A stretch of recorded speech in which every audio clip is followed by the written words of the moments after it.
Assalamualaikum Besti, welcome back with me. Jadi kali ini kita akan membahas tentang kimchi, mulai dari sejarah kimchi, bagaimana kimchi disebut sebagai makanan paling sehat di dunia, cara membuat kimchi, serta tips gimana supaya kalian doyan makan kimchi. 안녕하세요. 저는 리나 유니아르티입니다. 네, 저는 김치를 완전 좋아해요.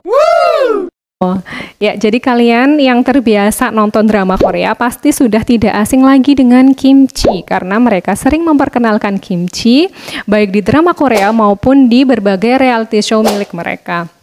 Nah, ternyata kimchi ini adalah makanan tradisional Korea yang usianya sudah lebih dari 1000 tahun. Wow. Dan ini merupakan karya inovatif nenek moyang orang Korea untuk menyediakan sayuran segar selama musim dingin.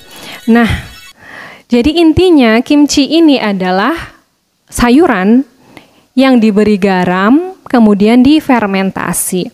Nah, sayuran apa yang digunakan di sini? Pada umumnya, kimchi terbuat dari sawi putih yang diberi beberapa bumbu dan sayuran yang lainnya seperti wortel dan daun bawang. Tapi seiring dengan perkembangan zaman, semakin mudah akses terhadap makanan dan banyaknya ketersediaan sayuran, makin berkembang jumlahnya maupun berbagai jenisnya. Nah, pada tahun 2000 dilakukan survei, ternyata ditemukan sekitar 336 jenis kimchi berdasarkan variasi bahan pembuatan dan metode pembuatannya.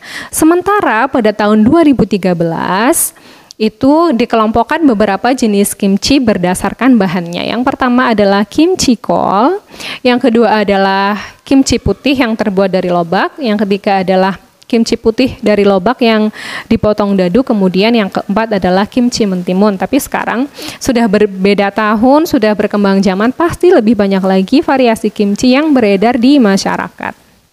Nah, pada intinya kimchi ini adalah sayur yang diberi garam, kemudian difermentasi. Nah, seperti yang kita tahu, sayuran ini adalah bahan makanan yang mudah membusuk. Kenapa dia mudah membusuk? Karena dia mengandung kaya akan vitamin dan mineral, sehingga dia potensial sebagai tempat tumbuh dan berkembang biaknya mikroorganisme yang merugikan.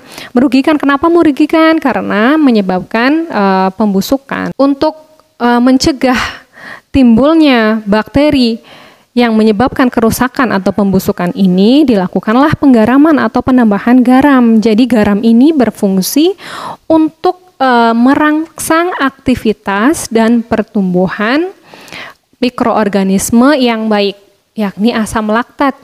Dalam sayuran itu biasanya ditemukan bakteri asam laktat yang disebut Lactobacillus mesenteroides. Nah, ketika sayur ini diberi garam, dia merupakan tempat yang sesuai untuk tumbuh dan berkembang secara pesat. Nah, ketika Lactobacillus mesenteroides ini tumbuh secara cepat, dia menghasilkan asam, kemudian menghasilkan karbon dioksida, sehingga bisa menurunkan pH atau keasaman dari sayuran itu, sehingga mencegah tumbuh dan berkembangnya bakteri merugikan yang bisa menyebabkan kebusukan atau kerusakan pada sayuran. Di situ tercapailah tujuan dari fermentasi, sehingga fermentasi itu sendiri adalah suatu metode pengawetan bahan makanan dengan mengandalkan peran bakteri yang menghasilkan asam dan komponen lainnya, sehingga bisa mencegah tumbuhnya mikroba merugikan yang menyebabkan kerusakan atau kebusukan. Ya, proses fermentasi ini ternyata mampu membuat sayuran bertahan, dia tetap segar, dia tetap crunchy, tetap renyah, bahkan selama musim dingin, sehingga sayuran bisa tetap tersedia meskipun masyarakat sedang menghadapi musim dingin. Tapi dalam proses pembuatan kimchi ini berlangsung fermentasi spontan karena bakterinya tumbuh tidak ditambahkan secara sengaja, tapi dia tumbuh karena lingkungan yang sesuai. Secara umum cara pembuatannya sangat mudah, tapi harus hati-hati dan sangat bersih. Pertama yang kita butuhkan bahan bakunya adalah sawi putih. Kemudian ada bahan sayuran yang lainnya seperti wortel dan daun bawang. Sementara bahan yang lainnya garam pasti, dan kita gunakan garam kasar karena menurut beberapa referensi garam kasar ini mempunyai keunggulan, yakni membuat sayuran cepat layu, proses fermentasi menjadi lebih cepat, kimchi yang dihasilkan bisa lebih tahan lama. Sementara cara pembuatannya yakni kita cuci bersih dulu sawi putihnya, kita belah memanjang menjadi 2 bagian, kemudian dibersihkan. Lalu kita larutkan garam kasar. Kita larutkan garam kasar, kemudian kita rendam sawi putih itu di larutan garam tersebut selama 6-8 jam. Tapi mungkin teman-teman akan mendapatkan metode yang lain, di mana di beberapa platform ada yang menjelaskan prosesnya cukup 1,5 jam atau berapa jam, tidak sampai 6-8 jam. Tapi ini berdasarkan referensi itu 6-8 jam. Mungkin itu bertujuan supaya proses penggaramannya itu berjalan secara optimal.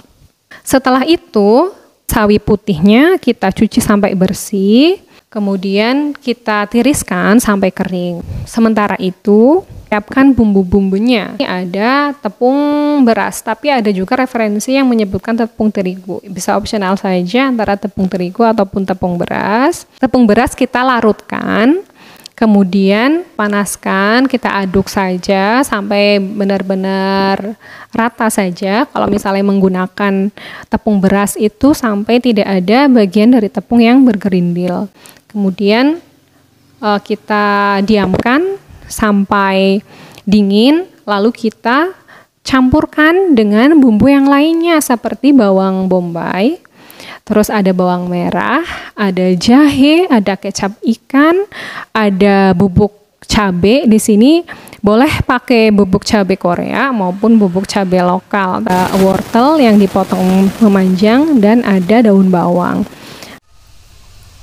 Nah, setelah semua bumbu dicampurkan, kemudian kita campurkan sawi putihnya dengan bumbu secara merata, kemudian kita letakkan di toples atau wadah yang kedap udara.